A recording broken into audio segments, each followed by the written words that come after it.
Stop begging for love and take back your power. Victory Stoic. Have you ever found yourself stuck in a cycle where you're constantly giving but rarely receiving in return? Maybe it's in a relationship where you feel invisible, at work where your efforts go unnoticed, or even among friends who take but rarely give back. Why does it feel like no matter how much you pour into others, the respect and love you crave never seem to flow back to you? It's a painful reality for many, chasing the approval or affection of those who may never truly value us. And here's the hard truth: begging for love, respect, or validation only pushes it further away. But it doesn't have to be this way. The ancient Stoics, Epictetus, Marcus Aurelius, and Seneca, understood this all too well. They taught that true strength and fulfillment come not from chasing what lies outside us but from cultivating power within. By mastering your emotions, setting firm boundaries, and living authentically, you can stop begging for what you deserve and start commanding it effortlessly. Today, we'll explore 12 transformative Stoic lessons to help you reclaim your dignity, attract meaningful connections, and live with unshakable confidence. Whether you're struggling in love, work, or self-worth, these timeless principles will guide you to take back your power. Before we begin, I have a challenge for you. Watch this video without skipping, absorb its teachings, and apply them to your life over the next week. Then, come back and share your results. Drop "Reclaim My Power" in the comments to commit to this journey and discover the profound strength Stoicism can bring to your life.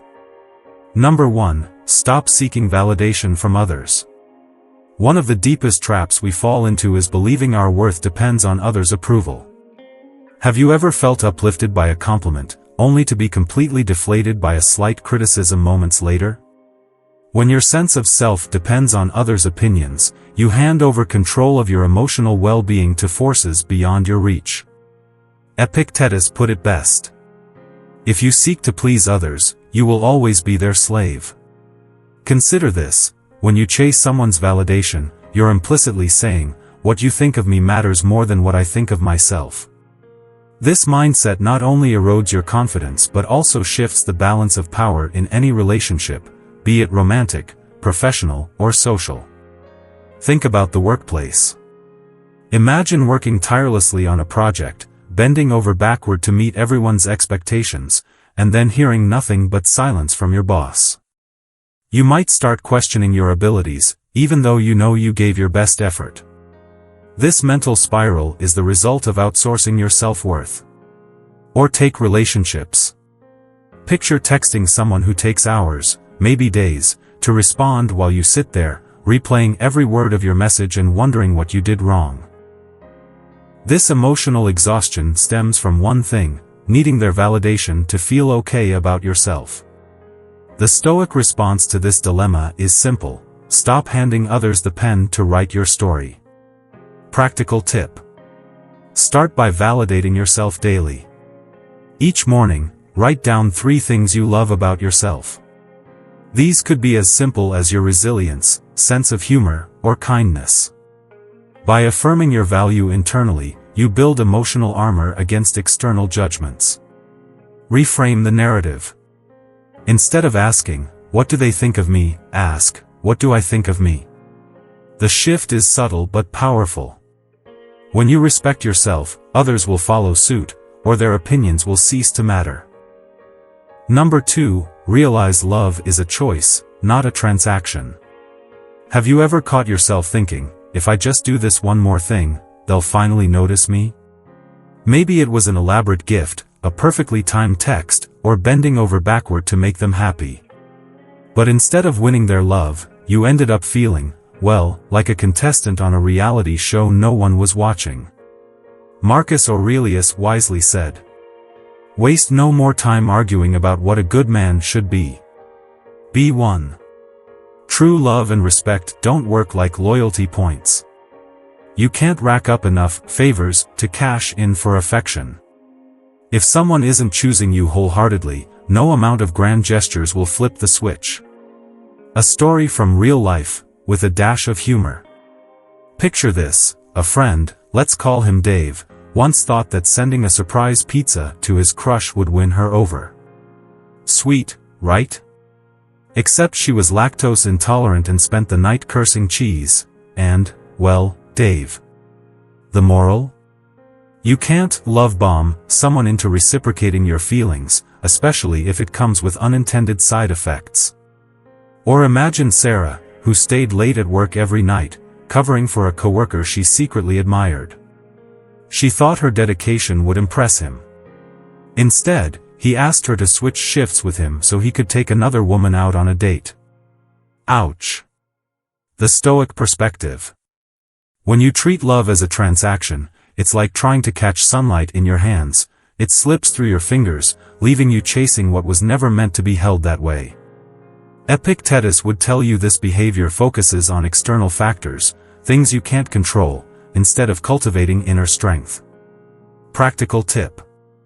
Ask yourself, am I doing this because I genuinely care, or am I hoping for something in return? If it's the latter, redirect your efforts.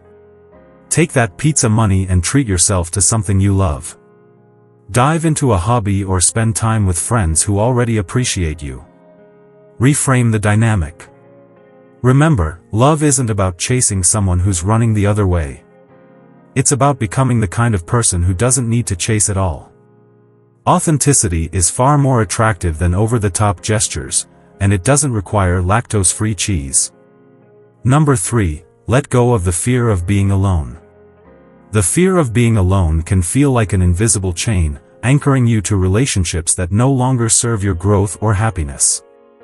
It's a fear that whispers, what if no one else ever loves me? What if this is as good as it gets? But as Seneca wisely said, the greatest blessings of mankind are within us and within our reach. The Stoics teach us that solitude isn't something to fear, it's an opportunity to reconnect with your true self. Loneliness is not the mere absence of people, it is the absence of a deeper connection with the most important person in your life, yourself. It is a void that echoes not with the voices of others, but with the unspoken truths you dare not face. Many remain tethered to toxic relationships, not out of love, but out of fear, fear of the silence that would roar like a storm if they dared to walk away. They trade their dignity for a hollow companionship, unaware that the quiet they dread holds the key to their freedom. Practical example. Imagine a friend named Sarah. She's stuck in a relationship where her partner consistently disregards her feelings. Every time she considers leaving, the thought of sitting alone on a Friday night stops her. Instead of stepping into the unknown, she stays in a situation that drains her, convinced that being with the wrong person is better than being with no one. Now, picture Sarah breaking free. She spends her Fridays trying new hobbies, journaling, and rediscovering her passions. Over time, she finds that solitude isn't scary, it's liberating. She grows stronger, more confident, and eventually attracts healthier, more meaningful connections. Practical tip. Carve out intentional time for yourself each week. Whether it's journaling, meditating, or picking up a hobby that excites you, focus on activities that bring you joy. Gradually, you'll discover that your own company is more fulfilling than a relationship where you feel unseen. A Stoic perspective. Marcus Aurelius said, "Nowhere can man find a quieter or more untroubled retreat than in his own soul." Solitude isn't an exile, it's a sanctuary. When you let go of the fear of being alone, you realize that your strength, happiness, and self-worth were never tied to someone else. They were within you all along. Number 4, set boundaries to protect your dignity. Have you ever heard the phrase, "You teach people how to treat you"? This simple truth lies at the heart of setting boundaries. When you tolerate disrespect, neglect, or behavior that undermines your worth, you unintentionally signal that such treatment is acceptable. But when you stand firm and establish clear boundaries, you send a powerful message: this is where my dignity begins, and it's non-negotiable. Stoicism reminds us of the sanctity of our inner selves. Epictetus boldly proclaimed, "You are a soul carrying a corpse." This poignant reminder underscores that your essence, your values, dignity, and self-respect must always take precedence over external validation or fleeting relationships. Imagine a colleague who consistently interrupts you during meetings, undermining your contributions. Without boundaries, this pattern continues, eroding your confidence. But the moment you firmly say, "I'd appreciate finishing my point before we move on," you reclaim your space. The same principle applies to personal relationships. If someone constantly cancels plans or dismisses your feelings, calmly asserting, "I value my time and need reliability in this relationship," can transform the dynamic, or clarify when it's time to walk away. In romantic relationships, boundaries safeguard your self-worth. Think of a situation where your partner consistently puts their needs above yours. Without boundaries, you risk becoming a shadow of yourself, sacrificing your individuality. By standing up and stating your needs, without anger but with conviction, you reaffirm your value. Practical tip: identify your non-negotiables. These are the core values and behaviors you refuse to compromise on in any relationship. Write them down and commit to upholding them. The next time someone crosses a line, respond with calm assertiveness, whether that's expressing your feelings or, if necessary, stepping away. Setting boundaries isn't about building walls, it's about building respect, for yourself and from others. Number 5. Stop romanticizing potential. One of the most common traps in relationships is falling in love with who someone could be instead of who they are. It's easy to hold on to the idea of potential, the dream that, with time, patience, or enough effort, someone will change into the person you've always hoped for. But Stoicism teaches us to live in the present and face reality as it is, not as we wish it to be. Marcus Aurelius cautioned, "You must not be disgraced by the idea of living in the world as it is." Imagine a husband who refuses to help with household responsibilities. Year after year, his wife tells herself, "If I keep encouraging him, he'll eventually change. He just needs time." But the reality is clear, he shows no intention of stepping up. Clinging to his potential, rather than accepting his consistent actions, keeps her in a state of frustration and resentment. Or picture a wife who struggles with emotional communication. Her husband tells himself, "She's just not ready to open up yet, but I know she'll change if I keep being patient." Over time, he grows increasingly lonely, because he's more invested in the possibility of change than the relationship they actually share. Stoicism asks us to be honest with ourselves. Are we truly in love with the person before us, or with the idea of who they might become? If the latter, it's time to reevaluate. Love isn't about crafting someone into your ideal partner, it's about accepting them as they are, flaws and all, or deciding that the mismatch is too significant to ignore. Practical tip: ask yourself, am I in love with this person, or with the idea of them? Write down their consistent behaviors and compare them with the potential you've been clinging to. If there's a significant gap, it's time to make peace with the present and either communicate your needs or move forward without unrealistic expectations. Romanticizing potential can blind you to the truth. True love exists in reality, not in the dreams we project onto others. As Stoicism teaches, face the world as it is, and you'll free yourself to find the relationships you truly deserve. Number 6. Focus on self-respect. In the realm of love, self-respect is your armor. It's the invisible force that dictates how you carry yourself and, consequently, how others treat you. Without self-respect, you might find yourself compromising your dignity in a desperate attempt to hold on to someone who doesn't truly value you. Marcus Aurelius captured this beautifully. Be tolerant with others, but strict with yourself. Picture this: a woman named Lisa is in a relationship with a man who constantly dismisses her feelings. Every time she brings up an issue, he either brushes it off or flips the blame onto her. Lisa, desperate to keep the relationship alive, starts apologizing for things she didn't do wrong. She bends over backward to avoid conflict, even at the expense of her happiness. Over time, her partner starts taking her for granted, treating her needs as an afterthought. Why? Because Lisa has shown through her actions that her own boundaries and self-respect are negotiable. Or consider Alex, who's deeply in love with someone who doesn't feel the same way. He texts them constantly, plans elaborate gestures, and showers them with compliments, hoping to win their affection. But instead of growing closer, the object of his affection pulls further away. Why? Because Alex's lack of self-respect makes him seem needy, and in love, neediness often repels rather than attracts. Stoicism reminds us that respect is a two-way street. When you respect yourself, you teach others how to treat you.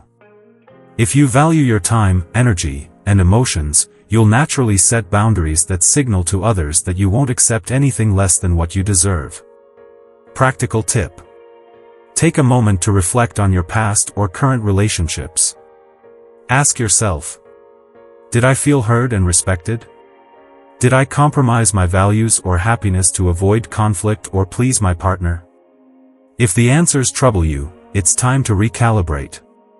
Write down 3 standards for how you want to be treated in a relationship.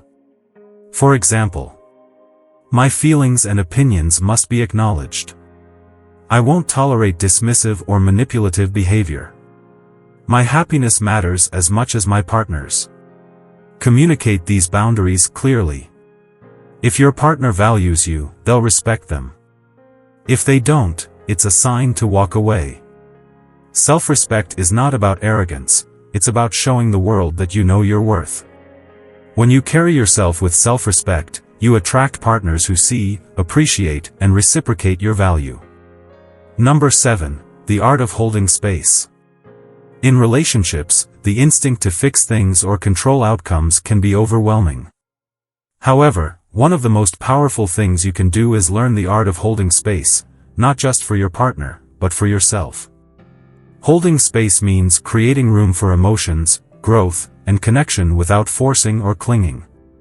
It's an approach that combines emotional detachment with empathy and self-respect. As Seneca reminds us, sometimes even to live is an act of courage. In relationships, living courageously means resisting the urge to solve everything immediately or to secure constant reassurance. It's about trusting the process and respecting both your journey and your partner's. The balance between presence and distance. Imagine Sarah and Matt. Sarah feels anxious when Matt becomes distant after a stressful week at work. Her first instinct is to send a flurry of texts, asking if he's upset or if she's done something wrong. But instead of providing comfort, this approach only adds to Matt's stress. Now, picture Sarah choosing to hold space instead. She sends one supportive message, "I'm here if you need to talk," and then steps back, allowing Matt the room to process his emotions. This creates an environment of trust and respect, rather than pressure. Holding space doesn't mean becoming passive or indifferent. It's about being present without trying to control the outcome. This act of emotional maturity is magnetic because it shows confidence and patience, qualities that naturally draw people closer. Practical tip: how to hold space. Resist the urge to fix. When your partner expresses frustration or pulls back, listen without jumping to solutions or seeking constant reassurance.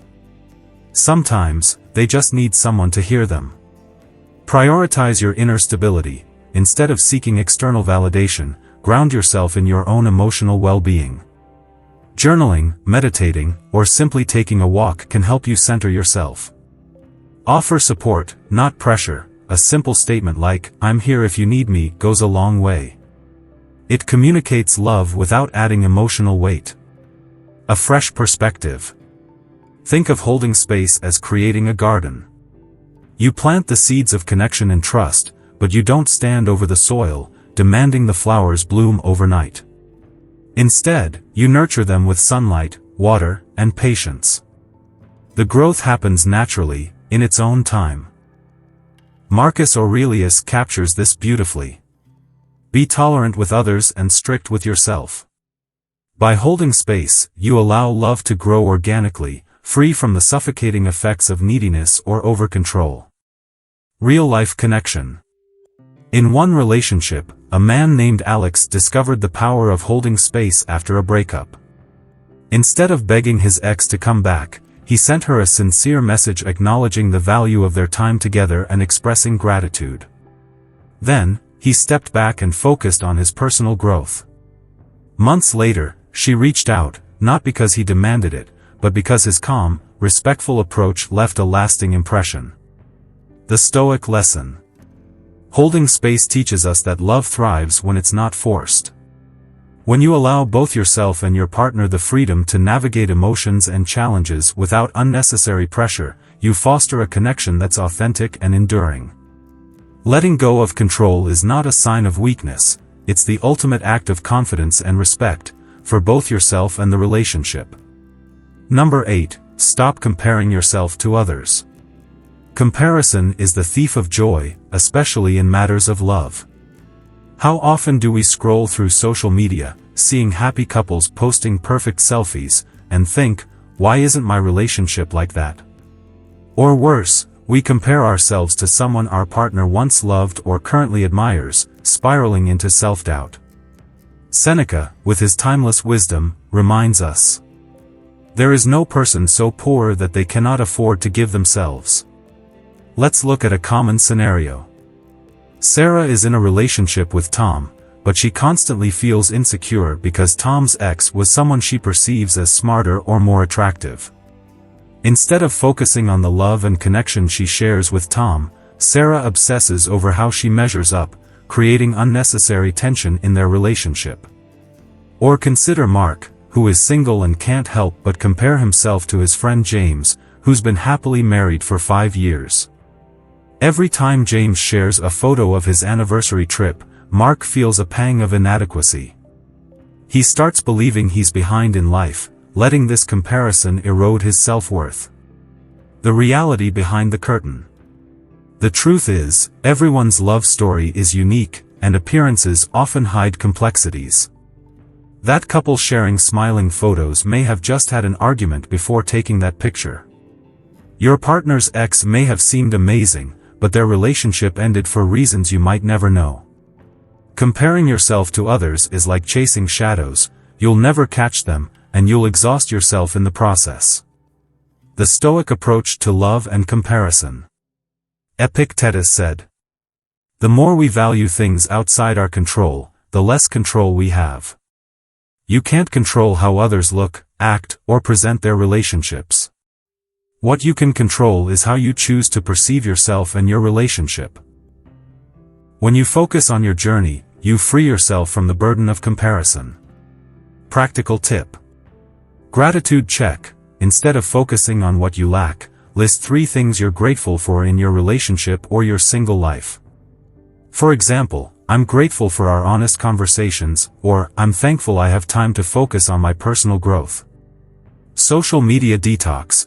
Limit your exposure to content that triggers comparison. If seeing couples' posts makes you feel inadequate, take a break from those platforms. Affirm your unique worth. Remind yourself daily, my value isn't determined by how I compare to others but by how I honor myself and my path. Love and growth. Think of love as a garden. Your focus should be on tending to your garden, nurturing it, removing weeds, and celebrating its blooms, not on peeking over the fence at someone else's. What they're growing has no bearing on the beauty of your own efforts. When you stop comparing, you regain the freedom to appreciate the beauty of your journey. Whether single or in a relationship, you're exactly where you need to be for your growth. Comparison keeps you trapped in someone else's narrative, but self-focus lets you write your own. Let go of the measuring stick, and instead, embrace the abundance already within you. When you love your own story, the world becomes less about competition and more about connection. Number 9, don't chase, attract. In love, as in life, chasing often creates imbalance. When you pursue someone relentlessly, you risk undervaluing yourself while placing the other person on a pedestal. Epictetus reminds us, the more we value things outside our control, the less control we have. Think about it. When you chase, you're telling the other person they hold all the power. This dynamic can lead to unreciprocated efforts, leaving you drained and disheartened. Instead of chasing, focus on becoming the best version of yourself. When you invest in your growth, happiness, and confidence, you naturally attract those who align with your values. The magnetic power of confidence. Imagine walking into a room where someone radiates self-assurance, not arrogance, but quiet confidence. That person doesn't beg for attention, they command it simply by being. The same principle applies to relationships. When you stop chasing and start focusing on your own journey, you become magnetic. Practical tip. Shift your energy. Instead of fixating on how to win someone's affection, channel that energy into personal development, pursue a new hobby, enhance your skills, or focus on your health. Align with your values. Ensure your actions reflect the kind of person you want to attract. If you value respect, embody it in how you treat yourself and others. Trust the process. Not everyone will be drawn to you, and that's okay. The right connections will happen when you're authentically yourself. Attraction through authenticity. True love isn't about convincing someone to stay, it's about creating a life they want to be part of. By focusing on your growth, you demonstrate strength and self-respect, laying the foundation for relationships built on mutual admiration. Stop running after people and start becoming the person they would want to run toward. To explore this idea further, check out my dedicated video on Don't Chase, Attract, already available on this channel. It's packed with detailed insights and practical steps to help you embrace this powerful Stoic principle in your life. Number 10. Take ownership of your happiness. Happiness is not something to be outsourced, negotiated, or begged for. It is not a gift bestowed upon you by others, nor is it hidden within the affections of another person. The Stoics believed happiness is an internal state, entirely within your control. Marcus Aurelius famously said, "The happiness of your life depends upon the quality of your thoughts." In the realm of relationships, people often make the mistake of placing their happiness in the hands of a partner. They think, if only they love me back, I'll finally be happy. This mindset not only gives away your power but also creates an imbalance where you chase validation instead of cultivating your own contentment. Imagine someone in a relationship where they constantly strive to please their partner, hoping for scraps of affection in return. They change their habits, suppress their desires, and exhaust themselves to maintain a fragile connection. Over time, this erodes their confidence and creates a dependency that's neither healthy nor sustainable. Instead, what if happiness were built independently, on your own terms? Picture this, starting your day with a sense of purpose that's rooted in your own passions, achievements, and well-being. When your happiness comes from within, you approach relationships from a place of abundance rather than neediness. Practical steps to take back ownership of your happiness. Cultivate daily joy. Commit to doing one thing every day that makes you happy, whether it's reading, exercising, or indulging in a creative hobby. These activities reinforce the idea that joy is self-generated.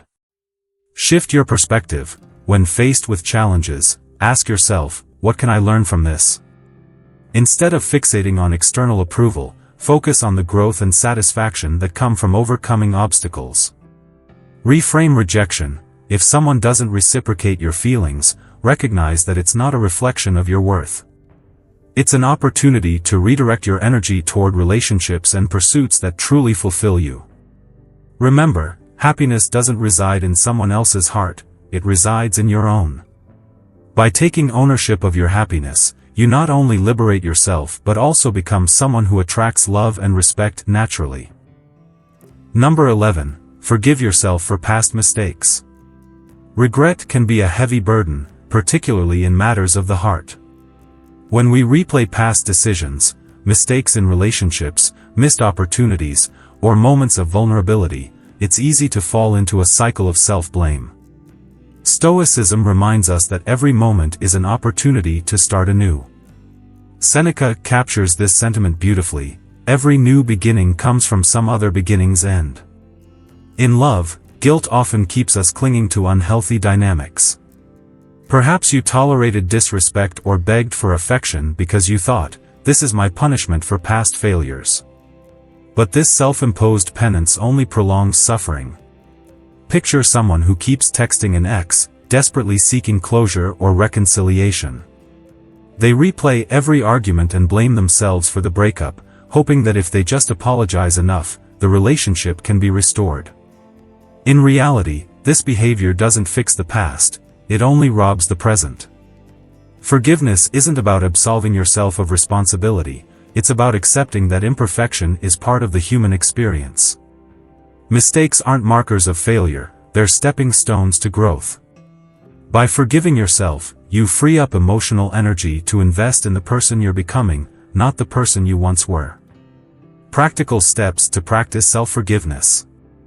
Write a letter to yourself, reflect on the mistakes you've made and write a compassionate letter forgiving yourself. Acknowledge the lessons learned and commit to moving forward. Reframe your past, instead of seeing mistakes as failures, view them as training grounds for resilience and wisdom. Ask yourself, what did this experience teach me? Release the weight. Each day, visualize letting go of the emotional baggage you carry. Imagine placing those regrets into a balloon and watching it float away, leaving you lighter and freer.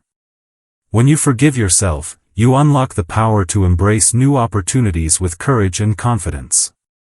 It's not about erasing the past but rewriting the narrative so it empowers rather than defines you. Number 12. Reflect and evolve. Growth doesn't come from merely enduring life's challenges, it comes from reflecting on them. Marcus Aurelius set the perfect example by practicing daily reflection. He asked himself questions like, what did I do well? Where did I fall short? What can I do better tomorrow? This ritual wasn't about dwelling on failures but about evolving with each day's lessons. In relationships, whether romantic or platonic, reflection can be the bridge between repeating patterns and breaking free of them. Consider someone who's had a string of unfulfilling relationships. Without reflection, they might blame their luck or the other person, failing to recognize their own role in the dynamic.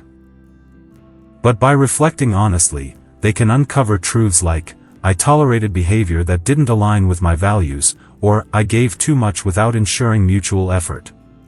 Reflection isn't about guilt, it's about growth. It's a pause button in a world that constantly pushes us forward without understanding where we're headed. Practical ways to reflect and evolve. End-of-day journaling. Spend 5 minutes each night writing down what you're proud of, what challenged you, and one action you'll take tomorrow to grow. This habit helps you stay aligned with your values.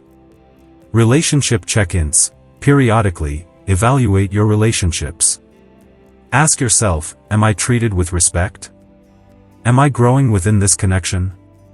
Am I giving as much as I'm receiving? Celebrate progress. Growth isn't linear. Recognize even the smallest improvements, like setting a boundary or handling a disagreement with grace. Every step forward counts. Reflecting is how you ensure you're not just moving but moving in the right direction. It's the Stoic way of continuously evolving, not by rejecting who you were but by embracing who you can become. Conclusion: reclaiming your power through Stoicism. Begging for love is a cycle that slowly erodes your dignity, self-worth, and emotional strength. But by embracing these 12 Stoic principles, you not only break free from this cycle but also step into a life of clarity, purpose, and self-respect. The wisdom of Marcus Aurelius, Epictetus, and Seneca reminds us that true strength lies in mastering ourselves, not controlling others. As Marcus Aurelius said, "Be like the cliff against which the waves continually break, but it stands firm and tames the fury of the water around it." This is your time to become that cliff, resilient, steady, and unshaken. Relationships are not about completing yourself, they're about sharing your completeness with someone who values you as much as you value yourself. Here's what I challenge you to do next: reflect on what resonated most with you from today's discussion. Write a commitment in the comments, perhaps a Stoic quote, or simply, I choose self-respect. Engage with this message not just by listening but by acting. And remember, if you found value here, share it with someone who might need it. Like, subscribe, and explore our other videos on topics like, don't chase, attract. We've already made a full video on that principle, so don't miss it. Your journey to reclaim your power starts with a single step. Stay stoic, stay strong, and remember, the love and respect you seek must first come from within. Until next time on Victory Stoic, let life unfold, and let your inner strength guide you.